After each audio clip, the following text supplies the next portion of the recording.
Nelson Mandela mort.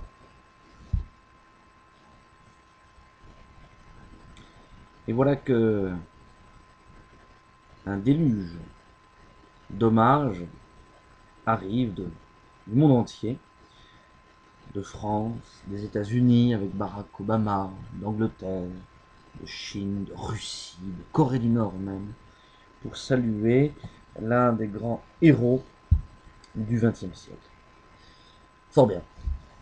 Fort bien, en effet, qui pourrait ne pas admirer Nelson Mandela et ses 27 ans de prison pour, pour opposition politique, finalement. Quelques voix, très peu ont voulu relativiser, salir la mémoire de Nelson Mandela. Et à la fois, quand une opinion semble trop partagée, je me méfie. Et quand arrive une voix, pour l'exemple de la Syrie, hein, quand tout le monde disait que euh, unanimement c'était le régime syrien qui était mauvais, en grattant un petit peu, on se rendait compte que finalement l'opposition syrienne n'était pas si blanche, si innocente que cela. Donc pour Nelson Mandela, ça méritait de regarder d'un peu plus près. Finalement, c'est Bernard Lugan qui donne quelques pistes, mais ce qu'il reproche à Nelson Mandela, finalement, ce n'est pas grand-chose. Bon, oui, c'est vrai. Et c'est vrai que Nelson Mandela a utilisé la violence, une partie de sa vie. C'est vrai qu'il a été en partie communiste, et Dieu sait si le communisme, sous toutes ses formes, est absolument détestable, et pourtant. Et pourtant. Et pourtant, et troisième allégation contre Nelson Mandela, c'est l'actuel état de l'Afrique du Sud, plus divisé que jamais apparemment, et dans une situation économique bien plus mauvaise qu'elle pouvait l'être euh, avant, avant la fin de l'apartheid. Alors, j'ai regardé quelques images, quelques reportages sur l'apartheid en Afrique du Sud, puis je me suis posé quelques questions. Nelson Mandela, un héros pour notre époque, oui, oui, mais le héros de qui? Le héros de quelle cause? Est-ce qu'aujourd'hui on pourrait établir des parallèles entre ce qu'il a vécu, entre les luttes qu'il a menées, lui et un peuple entier derrière lui, euh, blancs et noirs, hein, unis avec à la fin Frédéric de Klerk en 1994, si je ne m'abuse. Euh, Est-ce qu'on pourrait établir donc un parallèle entre cette époque, ce combat, et des événements, des combats qui nous seraient contemporains? Alors bien sûr, on a pu établir assez aisément des rapports entre la situation que l'on vit en France aujourd'hui et l'histoire de la Pologne, de Lech Walesa et de Solidarność. Est-ce que d'une certaine manière, on ne pourrait pas dire que le combat de Nelson Mandela serait aussi celui d'une partie du peuple de France qui se rebelle contre l'État actuel? Alors, la première question, c'est est-ce que l'Afrique du Sud était une odieuse dictature fasciste? Apparemment, dans ses fondements, non. Dans ses fondements, non, c'était une république qui fonctionnait avec des institutions, et tout cela passait par des lois apparemment très légales et qui pouvaient sembler légitimes finalement, basées sur un arrière-fond idéologique, il est vrai, un arrière-fond idéologique que blancs et noirs et métis ne pouvaient pas vivre ensemble, et que pour le bien de tout le monde, il fallait ce développement séparé, ce bon voisinage en toute intelligence. Voilà. Et il y avait peut-être une sincérité derrière ces allégations-là. Tout parallèle est compliqué, toute comparaison est difficile, mais que sont les Afrikaners? Que sont ces blancs d'Afrique du Sud? C'est étonnant, ça se passe en deux temps. C'est d'abord, XVIIe siècle, des Huguenots français, mais surtout des Hollandais, des Scandinaves aussi, paraît-il, des Allemands qui arrivent en Afrique du Sud. Très bien. Et qui vont fonder une colonie, après sans doute avoir chassé les Africains autochtones euh, qui étaient sur place, au Cap de Bonne-Espérance. Puis 19e siècle, c'est l'arrivée des Anglais. Les Anglais qui vont chasser les Afrikaners, et ça va être ce qu'on appelle le grand trek. Hein, cette grande migration des Afrikaners chassés par les Anglais, et qui à leur tour vont chasser particulièrement les Zoulous, les Africains Zoulous. Et puis le temps passant, il va se faire une sorte de solidarité raciale entre blancs et entre blancs anglais et blancs afrikaners face aux noirs. Alors tantôt une comparaison par rapport à l'histoire de France, par exemple, ce qu'on vit aujourd'hui. Euh, les Afrikaners, pardon, arrivent un petit peu par surprise, un petit peu comme nos fameux révolutionnaires républicains français sont arrivés par surprise dans notre pays. Et à l'occasion sur la Grande Révolution, hein, c'est le début, mais les autres qui ont suivi, celle de 1830, 1848, 1870, 71, vont s'installer peu à peu et prendre l'espace public comme une petite minorité qui, sans demander son avis au peuple autochtone, au peuple de France, va prendre de plus en plus de place et va prendre évidemment les rênes du pays face à toute une société traditionnelle, immémoriale. Si on prend peut-être la société noire africaine de l'époque, et puis la société traditionnelle monarchique et chrétienne française. Alors notez bien que les Afrikaners, comme les Anglais, sont des chrétiens, hein, mais des chrétiens protestants calvinistes. Calvinistes pour les Afrikaners et anglicans pour les Anglais. Donc voilà, ça c'est un petit clin d'œil à notre cher ami Vincent Payon et sur sa tolérance de la religion protestante par rapport à la religion catholique. Il n'y a pas besoin d'assister pour voir que le système de l'apartheid est fait par des chrétiens, c'est vrai, c'est triste, une mauvaise interprétation du christianisme et de la Bible, mais par des chrétiens protestants calvinistes. Il ne s'agit pas ni de fustiger les Afrikaners ou les Anglais, ni les autres, mais bon, un petit clin d'œil à notre cher ministre actuel, ministre de l'Éducation nationale, parce que peut-être que demain, il aura déjà démissionné, on ne sait pas.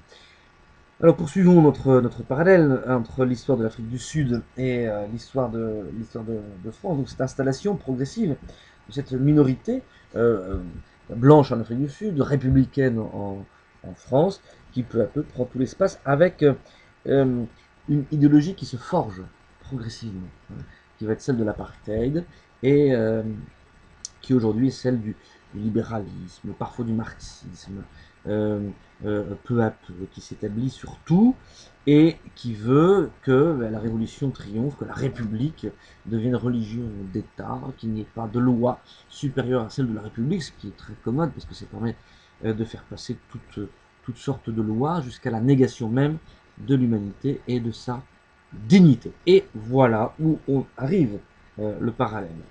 Le parallèle, c'est que pour leur bien, et c'est bien ce qu'on leur dit, on mettait les Noirs dans des bantoustans, on leur construisait des villes plus confortables que les bidonvilles qui étaient établis par nécessité pour pouvoir travailler. On étiquetait les gens en fonction de leur race, etc. Et on voit comment s'établit progressivement cette société d'Afrique du Sud, et comme on voit comment une partie des populations se trouve mise à l'écart, méprisée, rejetée, alors qu'elle est, au fond, la véritable population du pays.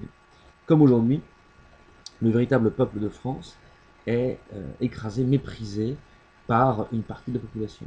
Mais comment ces gens qui ont osé manifester contre une certaine loi de Taubira, euh, eh bien, bon, vous savez, c'est la France de province, c'est la France chrétienne, c'est la France. Et puis, Après arrivent bien sûr les accusations idéologiques.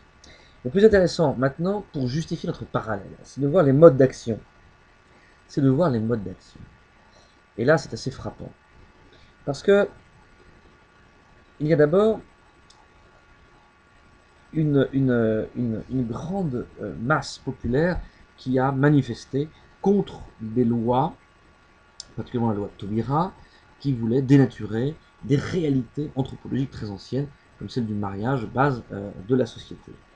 Alors, quelques esprits chagrins me diront, mais non, votre parallèle ne tient pas la route, puisque Madame Taubira est noire. Ce n'est pas du tout la question ici, puisque ce sont des questions idéologiques, et non pas des questions raciales, bien évidemment. C'est l'idée d'une minorité autoproclamée qui prend le pouvoir, quels que soient les critères, et qui écrase tout le reste. Hein, voilà. Dans l'histoire de l'Afrique du Sud, bien sûr, le critère est racial, apparemment, alors qu'on sait bien que une bonne partie, notamment Nelson Mandela, qui était issu d'une ancienne famille royale, et tous ses amis qui avaient un niveau d'études très intéressant. Donc c'est pas le fond de la question ici, bien sûr. Le mode d'action, d'abord des mouvements populaires, des mouvements spontanés, comme on l'a vu dans les grandes manifestations qui ont rassemblé plusieurs fois près ou plus d'1 million de personnes dans les rues de Paris sans aucun résultat, bien sûr. Euh, L'aveuglement, la surdité d'un pouvoir sûr de son idéologie. Et puis, un peu comme en Afrique du Sud, un certain nombre de mouvements divers et variés, d'éveillés, des manifestations culturelles, de danse, de chant, traditionnelles, face à une espèce de culture un peu au rabais, qu'on subit chez nous, culture anglo-saxonne, du rock, etc., même du rap, et de l'art contemporain, et des séries américaines, et toute cette laideur et toute cette sottise. Face à quoi? Face au génie français, face à notre belle culture, à notre littérature, à notre musique française, bien européenne et bien sûr bien au-delà, évidemment. Et puis ce sont les veilleurs, ce sont les merveilleuses. On avait ça en Afrique du Sud, hein, des femmes qui défilaient, qui résistaient, blanches et noires confondues, évidemment. Parce que ce sont les idées qui priment plus que les étiquettes que les pouvoirs en place voudraient imposer aux gens. Et puis, on a aussi quelques actions coup de poing. Alors, dans l'ANC, qui était d'inspiration marxiste, alors un marxisme africain du Sud, quel est le lien, quel est le rapport, quel est le degré de conformité avec le communisme, je ne sais pas très bien, mais qu'importe. L'action violente. Bon. L'action violente, dans le mouvement actuel en France, il n'y a pas véritablement d'action violente. Il y a des actions coup de poing, un peu marquantes médiatiquement, mais bien sûr pas de violence pour le moment. La violence, elle vient uniquement de la répression, hein, des arrestations, des intimidations, euh, de, de, c'est le fameux procès de Nicolas Bernard Bus, c'est les gardes à vue qui n'en finissent pas, etc., etc. Donc les pires violences du mouvement pour le moment, qu'est-ce que c'est? C'est siffler, c'est mettre des banderoles, c'est des choses comme ça, c'est les homènes, bien sûr, c'est les homènes, avec leurs actions coup de poing sans violence. Bon, voilà. Alors, comparaison n'est pas raison, mais il me semble qu'on voit là quelque chose, et c'est plein d'espoir, parce que progressivement, même si l'on est méprisé, même si l'on est attaqué, même si l'on est insulté, même si on dit contre nous toutes sortes de mots, de mal, d'insultes, hein, eh bien progressivement, les choses s'inscrivent dans la durée, et comme le combat est juste, puisqu'il s'agit de la défense d'une civilisation basée sur le respect du droit, et le respect du droit naturel, et le respect de la dignité humaine face au ravage que serait, eh bien, à terme, hein, parce que,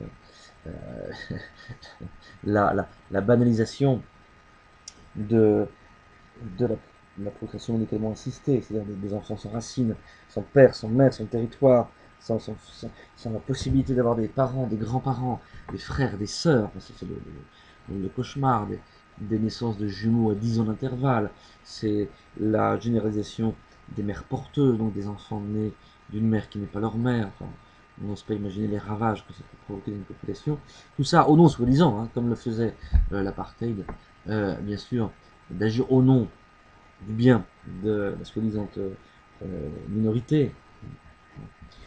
Évidemment, ce n'est pas le fond de l'affaire, ce n'est pas le fond de la question.